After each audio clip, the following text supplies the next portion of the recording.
She's 65 years old, and Misrata's battle for survival has cost her dearly. A home destroyed by the fighting and 2 sons taken by Gaddafi's forces.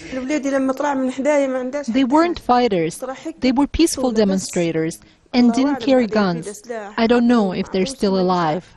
We can't name her or her sons because of fear of reprisals. Both men have been paraded on Libyan state TV in Tripoli, and both showed signs of beating, according to their mother. They had blood everywhere, around their mouth, eyes, faces, and they had their hands tied behind the neck. They called them Al-Qaeda. She has heard nothing of them since, nor of her daughter-in-law, who was abducted at the same time. Pro-Gaddafi forces occupied Misrata for nearly 2 months and handed out some brutal treatment. These are images taken from the mobile phones of captured and killed Gaddafi soldiers. We cannot verify their authenticity. They apparently show opposition prisoners, some of them wounded.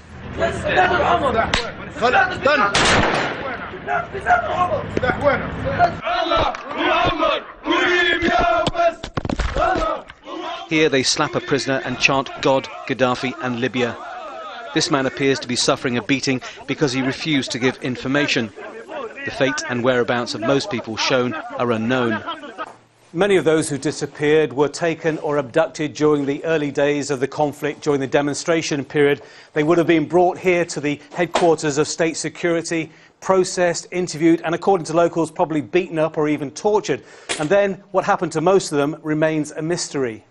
Former state prosecutor Tariq Abdul-Hadi is trying to solve the mystery. He has files detailing the disappearance of 1,247 people from Misrata alone. Gaddafi's soldiers were given carte blanche to do what they wanted, so they surrounded the city and abducted whoever they wanted, women, children, the old, entire families, and forcibly took them out of Misrata.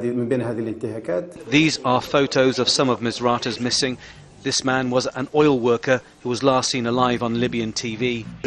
He said we were Al-Qaeda and terrorists, but I know he was forced to say that. I could see his teeth had been smashed. It's an anxious time for many here.